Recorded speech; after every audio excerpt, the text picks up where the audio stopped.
we got some problems with Corvette. Good morning and welcome to the channel. Hope you guys are having a great day. First things first, as always, our YouTube call out is coming up this Sunday, April 29th. All the info is down below. Come out if you can.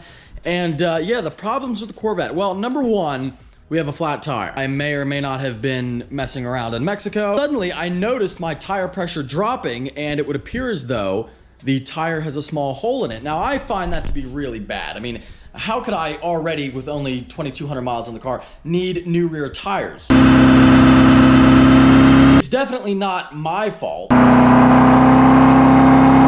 It must be GM or really Michelin. It must be their fault.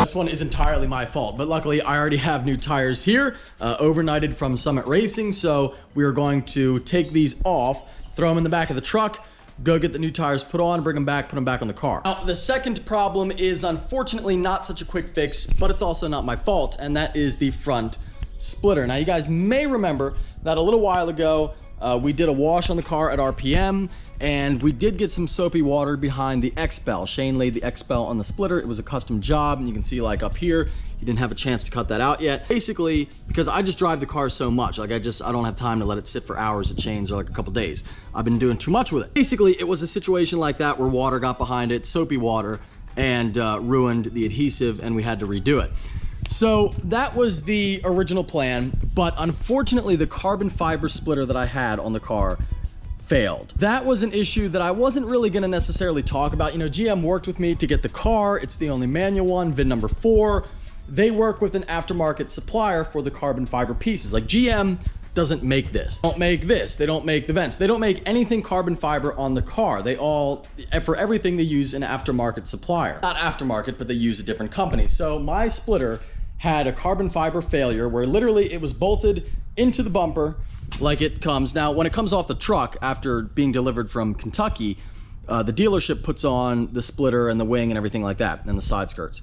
So it was installed, and it actually, the carbon fiber failed, and what had happened was it cracked and was ruined. So you can see down here, there is like some damage. Now, I have no issue admitting, like on my Z06, I scraped that splitter at least 3 times. Whether it be on a curb or on a speed bump, whatever. I don't think I actually have scraped this one in particular. I just haven't driven the car enough, but I think everybody who's ever had a splitter has scraped it on something at least once. And then I had that semi-truck tire fly off on the highway when I was driving back from Ohio and really fucked it up. I would totally admit like, hey, you know, I scraped a speed bump or a driveway, whatever. I would say that, but I did not hit anything with the car. You know, I didn't scrape it, and the carbon fiber just failed. And the carbon fiber splitter is really, really thin, like paper thin from the supplier. And you can see there's other imperfections, like this line is not even whatsoever. Try to give you the right lighting, but this line goes straight, and even that one's slightly curved out, if you can see it. And then this one, this one comes in, and instead of going straight down, it goes this way.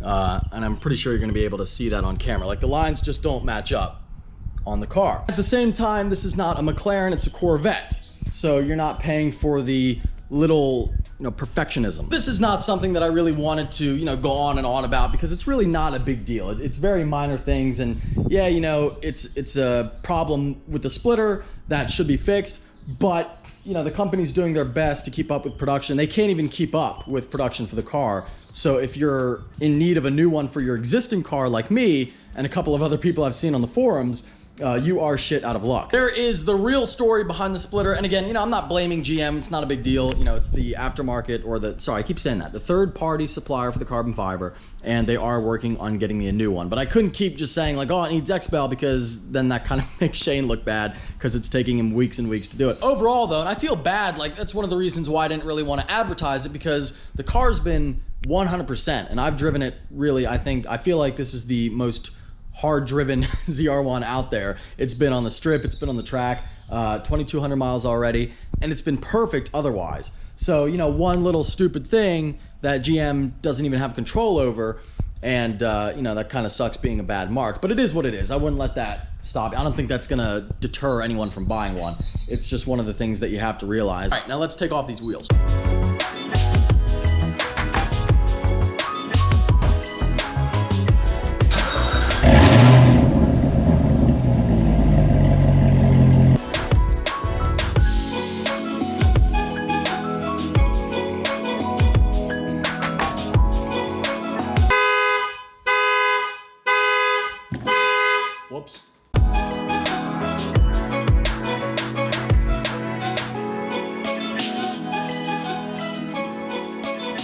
All right, well, there you go. There's 2 new ZR1 wheels off.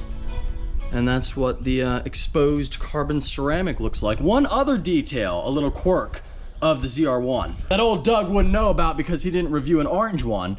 The orange on the brake caliper does not match the orange paint, but it does, however, match the orange on the side skirt and the front splitter. Just thought you should know that.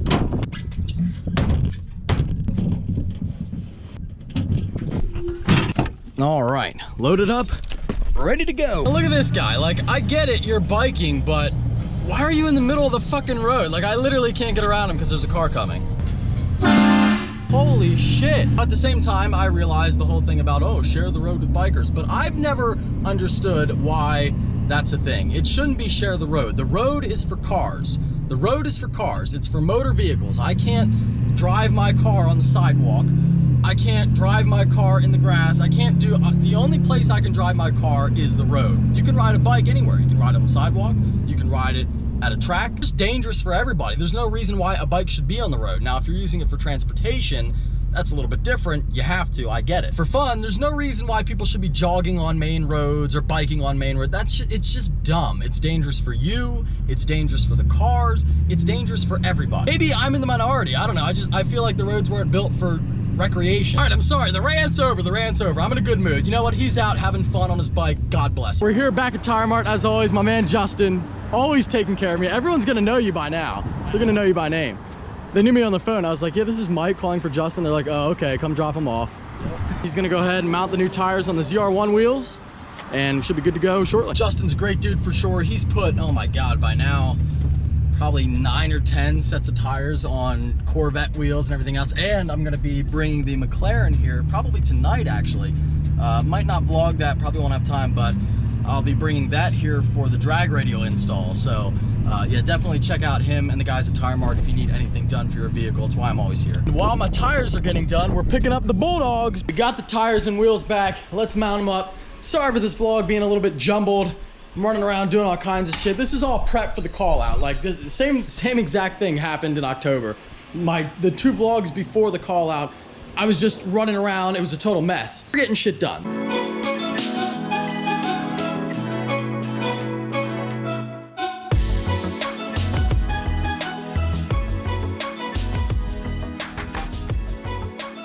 New tires installed. Let's go do a burnout. Just kidding, but probably not. The bad news, it's nighttime now. Good news, the McLaren is back. The bad news, I'm not gonna let you hear it until tomorrow, but holy shit, is this car not only loud, but fast. It's a whole different animal. Like this thing is really gonna hurt some feelings now, and I'm really happy to have it back. I just love this car so much, as you guys know.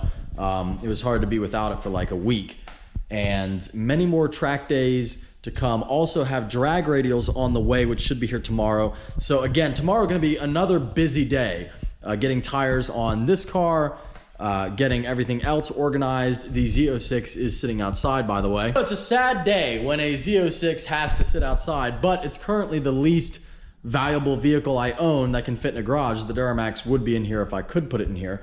The Corrado could be moved, but really the Corvette won't fit in that corner anyway. And I'm not kicking out my girlfriend's car as some people have suggested. Clearly, those people have never been in any type of relationship. Don't just fuck over someone else because your habit is out of control. It really is out of control, which is why I'm downsizing after the call out. Most likely gonna sell the Z06, have the McLaren and the ZR1. Then this ZR1 will be sold for the ZR1 with the ZTK package, Big Wang Gang incoming. Then I'll have the McLaren and the ZR1 and the Duramax. Got to downsize a little bit, and the Corrado. But that project should be getting finished up soon, probably after, like I would say June is my goal to have it done. And then I will be getting rid of that car as well. I have something really special in mind for who that car is going to. It's somebody that has been in the vlog one time before, and it should make for a really cool video, and it's gonna be a really fun event. I really don't have the space, and I don't wanna build, like if I'm at the point where I'm building an extra garage, maybe I have too many vehicles. So you guys know, I've been talking about downsizing for a while, and you know, I've been wanting to do that. These 2 cars do everything I need them to do. This is the track weapon American car. Sounds fucking incredible. It's aggressive, in your face. It's a Corvette, which I love, have always loved. And then this is the, you know, exotic kind of supercar, a little bit more special, rare.